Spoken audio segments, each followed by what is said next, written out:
Please tell me you didn't. She shrugged. I can't help it that people underestimate me, Harv. This isn't the 50s, Jojo. You can't keep racing people for pink slips. Emma shook her head and took a sip of her beer, while Harvey slid the glass of scotch he'd ordered for Jojo in front of her seat, his turtleneck straining at the seams. A deal's a deal. She wore a t-shirt and jeans, even though it was freezing out, but she liked to show off her pride and joy, the gator tattoo on her forearm. Besides, no one's gonna mess with me when they see me with my boy Harv here. She slapped his bulging bicep, then sat down on the bar stool next to him and tossed back her drink, shooting him a wink. Harvey just rolled his eyes. Harvey had been roommates with Jojo's brother in college.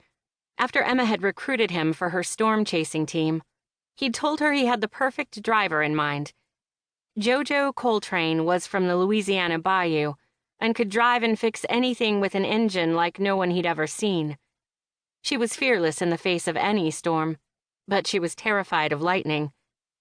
Jojo drove the Beast, their storm-chasing vehicle she'd built from scratch, but didn't venture outside of it.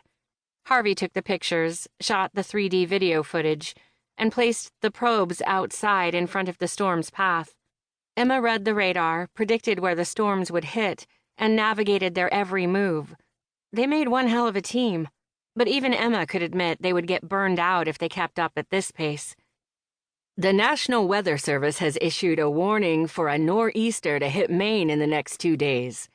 With hurricane-force winds and dropping temperatures, a blizzard is expected to leave a couple feet of snow in its wake if it moves inland. Gather your supplies, hunker down, and stay safe.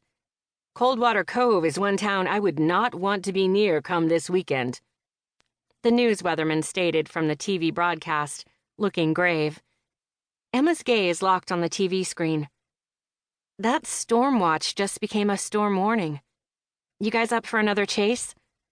A watch was issued 2 to 4 days in advance, but a warning meant in 12 to 24 hours a storm was imminent. Harvey's eyes followed Emma's. Oh, Em, that's about as far north up the coast as we can go. It would take us 13 or more hours to drive the Beast. We'd have to leave first thing tomorrow morning if we wanted to beat the storm. What happened to our R&R? I gotta say I agree with Harv on this one, Em. The Beast needs a few repairs and we're riding on fumes. Jojo squinted at the TV screen. That radar looks pretty intense, and the lack of sleep makes a person sloppy. Sloppy and storm chasing don't mix. You know that. I say we sit this one out. Emma was used to working as a team. She'd never chased a storm alone. She needed their help, but she understood their hesitancy. They didn't know that she didn't have the luxury of not chasing this particular storm. Not after what had happened. She stood and paid the bill for all of their drinks. These are on me. Stay and enjoy yourselves. Where are you going? Harvey arched a thick black eyebrow. To chase a storm. You're seriously going to go alone? Jojo frowned. Emma slipped her puffer jacket on and nodded once as she picked up her purse and headed for the door. Wait, Harvey hollered from behind her. Why are you so hell-bent on chasing this particular storm? Emma glanced one more time at the TV screen above the bar before looking back at them both. Because Coldwater Cove is my home. Gunnar Nash stood on the dock of the marina in Coldwater Cove and stared out over the dark churning water, inhaling the scent of salt and sea.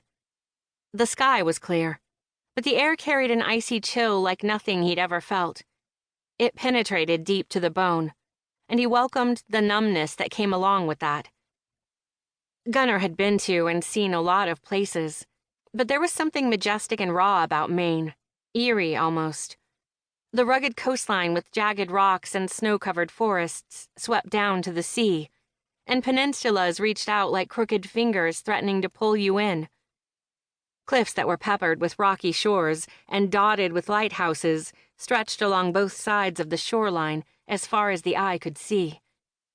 The marina remained open in the winter, but not many boats were docked. The town was a small seaside